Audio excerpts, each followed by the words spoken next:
औज़ुबिल्लाहिमिनश्शैतानिर्रजीम बिस्मिल्लाहिर्रहमानिर्रहीम। आज मेरा तीसरा लेक्चर है जिसमें बायोलॉजी की जो ब्रांचेस रह गई थी ऑलमोस्ट 20 थी जो आपके सिलेबस के अंदर थी। 10 जो है वो मैंने सेकंड लेक्चर में डिस्कस की थी और लास्ट 10 जो है ये हमारे पास है। जो मैंने पहले डिस्कस की थी आपके सिलेबस में वो इतनी डिटेल से नहीं थी, वो मैंने काफ़ी डिटेल से डिस्कस कर दी थी। और नेक्स्ट जो है वो आपकी बुक में भी आई थिंक थोड़ी डिटेल से होंगी और फिर मैं उसको फर्दर इलेबोरेट करके आपको जो है वो कंसेप्ट दूंगी। फर्स्ट वन जो ब्रांच है हमारे पास आज के लेक्चर में वो है मोलेकुलर बायोलॉजी। मोलेकुलर बायोलॉजी के अंदर हम लोग क्या करते हैं कि जो हमारे लिविंग ऑर्गेनिजम्स होते हैं ना उनको मोलिक्यूलर लेवल पे उनकी स्टडी की जाती है। ठीक है, अब मोलिक्यूलर लेवल बेटा क्या होता है कि जैसे प्रोटीन हो गए, कार्बोहाइड्रेट्स, प्रोटीन हो गए, कार्बोहाइड्रेट्स हो गए, लिपिड्स हो गया, आप लिपिड्स भी बेशक लिख लें इसमें। तो लिपिड्स इन सब चीज़ों को यानी प्रोटीन, कार्बोहाइड्रेट, लिपिड्स इन सब चीज़ों को मद्देनज़र रखते हुए किसी भी लिविंग ऑर्गेनिज्म के मुताले को हम क्या कहते हैं कि ये मोलिकुलर ब्रांच है बायो की। तो हम कह सकते हैं study of living organisms at molecular level. तो लिविंग ऑर्गेनिजम्स का मोलेकुलर लेवल के ऊपर स्टडी को हम क्या कहते हैं कि ये मोलिकुलर बायो है। नेक्स्ट हमारे पास है इन्वायरमेंटल बायोलॉजी। इन्वायरमेंटल बायोलॉजी क्या होती है, जैसे कि कल हमने इकोलॉजी का डिस्कस किया था, तो सेम इसी तरह जो है वो इन्वायरमेंटल बायो है। यानी आपके ऑर्गेनिजम्स का और इन्वायरमेंट का, ऑर्गेनिज्म और इन्वायरमेंट का आपस में क्या रिलेशन है, वो चीज़ क्या कहलाती है, इन्वायरमेंटल बायोलॉजी कहलाती है। जैसे ह्यूमन का अपने माहौल पे कैसा असर है, या इंसान को और दरख्त का क्या रिलेशन है, ये कल मैंने इकोलॉजी में आप लोगों को बताया था कि कैसे जो है वो ट्री ऑक्सीजन प्रोड्यूस करता है और उसको कैसे एक इंडिविजुअल यानी ह्यूमन यूटिलाइज करता है। ये सारे रिलेशनशिप होते हैं, यानी ऑर्गेनिजम्स का अपने इन्वायरमेंट के साथ क्या रिलेशनशिप है वो हम इन्वायरमेंटल बायो में देखते हैं। नेक्स्ट हमारे पास है इसकी थर्ड वन ब्रांच, वो है माइक्रोबायोलॉजी। बेटा as its name show, micro micro ऐसा साइज़ होता है, इतना छोटा साइज़ होता है कि हम इसे आम आँख से नहीं देख पाते हैं। माइक्रो होता है स्मॉलेस्ट, ठीक है, स्मॉलेस्ट, सॉरी, स्मॉलेस्ट, ठीक हो गया। तो माइक्रो क्या होता है, स्मॉलेस्ट थिंग जो हम आम आँख से नहीं देख सकते। ठीक है, तो माइक्रोबायोलॉजी में हम क्या करेंगे, स्टडी ऑफ और माइक्रो ऑर्गेनिजम्स क्या करेंगे। माइक्रोबायोलॉजी के अंदर हम स्टडी ऑफ माइक्रो ऑर्गेनिजम्स यानी ऐसे ऑर्गेनिजम्स जो हमें आम आँख से नज़र नहीं आते, हम उनकी स्टडी माइक्रोबायोलॉजी के अंदर करते हैं। इसकी में मैं आपको एग्जांपल दे देती हूँ। बैक्टीरिया हो गए हमारे पास, ठीक है, उसको हम माइक्रोबायोलॉजी में स्टडी करते हैं। और प्रोटोजोन्स हो गए, तो और वायरसेस हो गए, इन सब को हम माइक्रोबायोलॉजी के अंदर स्टडी करते हैं। नेक्स्ट हमारे पास है फ्रेश वाटर बायोलॉजी। तो फ्रेश वाटर बायोलॉजी के अंदर हम लोग क्या करते हैं कि ऐसे ऑर्गेनिजम्स, ऐसी लिविंग बीइंग को डिस्कस करते हैं, ऐसी लिविंग बीइंग को स्टडी करते हैं जो फ्रेश वाटर के अंदर रहती है। फ्रेश वाटर कहाँ कहाँ होता है, रिवर्स के अंदर होगा, लेक्स के अंदर होगा, ठीक है, पॉन्ड्स के अंदर होगा। तो वहाँ पे जो लिविंग बीइंग है उनके अंदर उनकी फिजिकल और केमिकल चेंजेस, उन सब चीज़ों को स्टडी किया जाता है फ्रेश वाटर बायोलॉजी में। तो अगर हम इसको डिफाइन करें तो हम क्या कहेंगे, study of organisms live in the fresh water. ऐसे ऑर्गेनिजम्स जो फ्रेश वाटर के अंदर रहते हैं उनके बारे में स्टडी करना, उसके फिजिकल एस्पेक्ट्स को, उसके केमिकल एस्पेक्ट्स को, तो वो हमारे पास फ्रेश वाटर बायोलॉजी कहलाती है। देन है हमारे पास मैरीन बायोलॉजी। मैरीन बायो के अंदर हम लोग क्या देखते हैं, study of organisms lives in the sea और ओशंस। तो ऑर्गेनिजम्स की स्टडी जो किस में रहते हैं, सी में यानी समुंदर में रहते हैं, ओशंस के अंदर रहते हैं। तो इन चीज़ों को हम देखते हैं मैरीन बायो के अंदर। यानी इनके ये जो मैरीन बॉडी होती है ना, मैरीन वाटर बॉडीज़ होती हैं, उनके अंदर साल्ट की कंसंट्रेशन बहुत ज़्यादा होती है, जबकि फ्रेश वाटर बॉडीज़ जितनी भी होंगी उनके अंदर साल्ट की कंसंट्रेशन क्या होती है, मिनिमम होती है।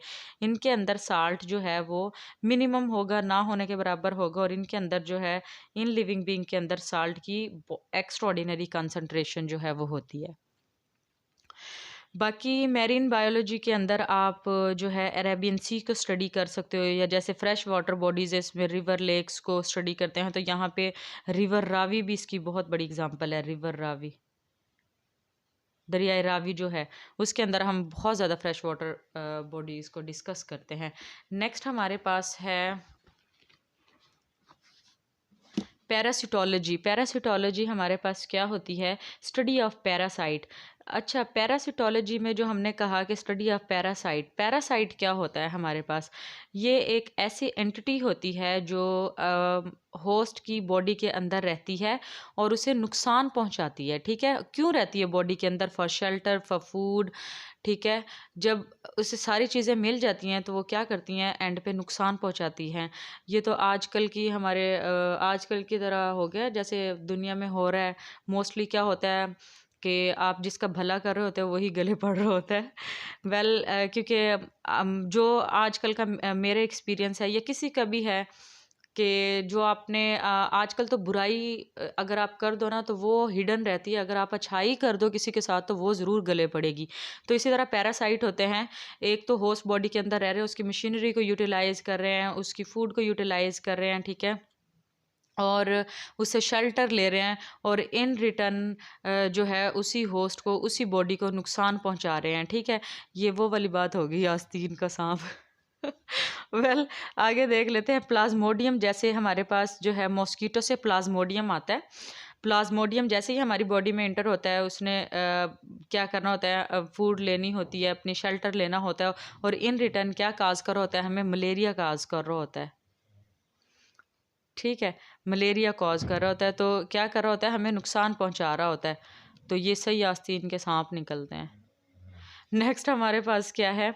या पैरासिटोलॉजी के अंदर एक ये होता है कि हम पैरासाइट, पैरासाइट अब क्या है कि जो हो ऐसी एंटिटी होगी जो होस्ट के अंदर रहेगी। होस्ट जैसे प्लाज्मोडियम जो है उसके केस में ह्यूमन होस्ट है, इसी तरह ये होस्ट के पास जाएगी, होस्ट के ऊपर रहेगी। होस्ट वो चीज़ होती है जहाँ पे पैरासाइट रहते हैं।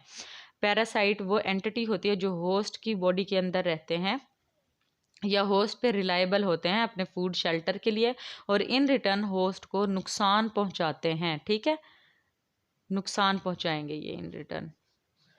और फिर अब पैरासाइट को स्टडी करना क्या क्या लाएगी पैरासिटोलॉजी? उसकी स्ट्रक्चर क्या है, उसकी फंक्शनिंग क्या है, उसकी मोड ऑफ ट्रांसमिशन क्या है, किस किस तरह ट्रांसमिशन होती है, उसकी ट्रांसमिट होता है एक जगह से दूसरी जगह या one person to other person, या जो है ये सारी चीज़ें हम डिस्कस करते हैं पैरासिटोलॉजी के अंदर। ठीक है, फिर हमारे पास आ जाता है next branch human biology. Human biology के अंदर हम लोग क्या करते हैं?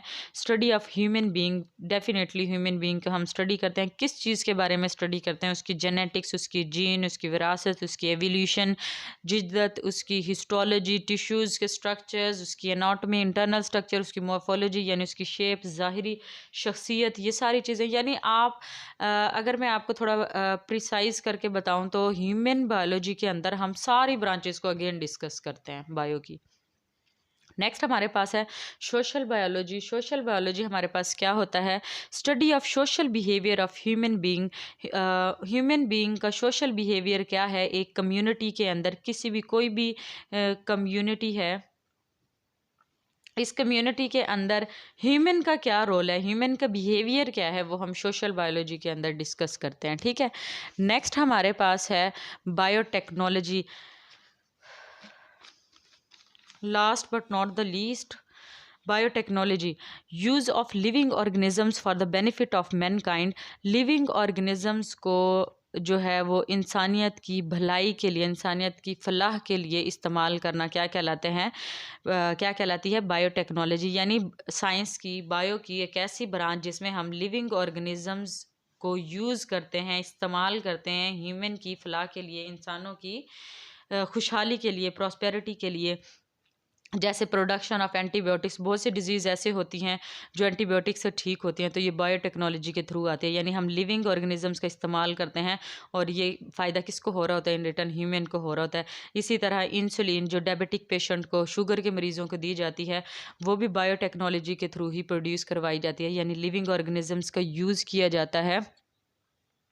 कैसे यूज़ किया जाता है मैं आपको थोड़ा सा ओवरव्यू दे देती हूँ। जैसे ये बेटा एक बैक्टीरियल सेल है, ठीक है, ये बैक्टीरिया है, सही है।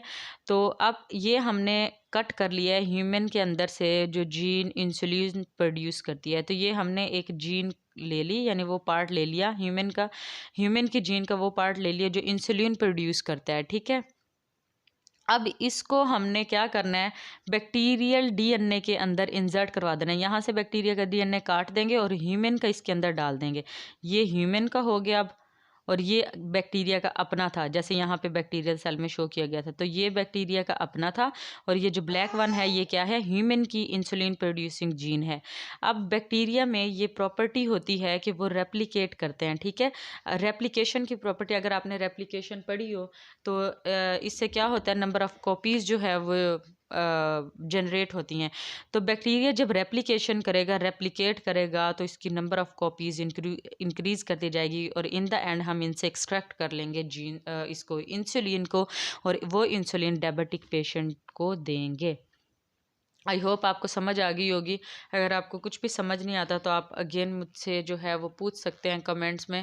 And please like share and comment. And जो लोग हमें पहले सपोर्ट कर रहे हैं उनका बहुत बहुत बहुत शुक्रिया, जो हमें सपोर्ट कर रहे हैं।